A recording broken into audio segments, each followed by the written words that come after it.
The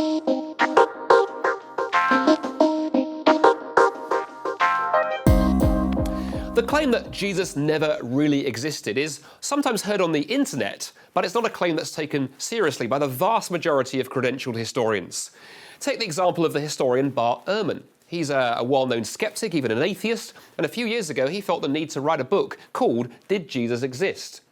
Now, he answers the question in the affirmative, but in the introduction to that book, he expresses how frustrated, even angry he is that he's had to waste time answering such a mind-numbingly obvious question. But he says there are still some at the lunatic fringe end of things who seem to think it's a live issue, and thus he wrote the book.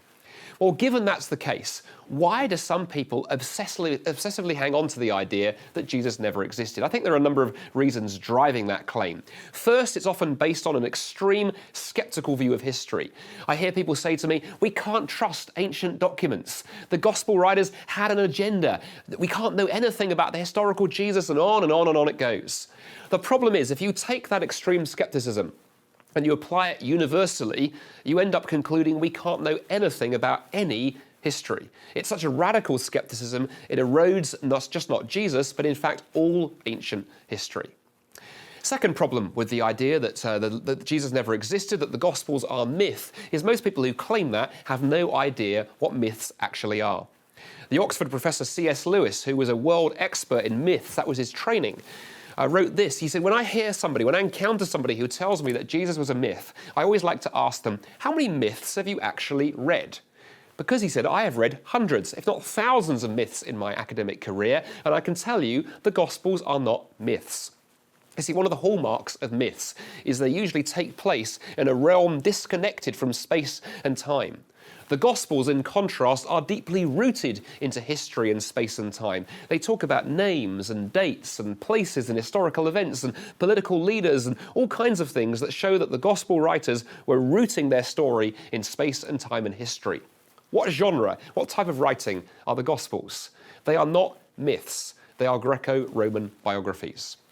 Well, there's one last problem with the idea that Jesus never existed, that the Gospels were made up by the early church, and it's this. We know from other documents the kind of issues and concerns that the early church Christians, the first Christians, were concerned with. They were concerned with questions about the relationship between Jews and Gentiles, the nature of the Jewish law, and the biggest kind of theological question of all in the early church, the question of circumcision.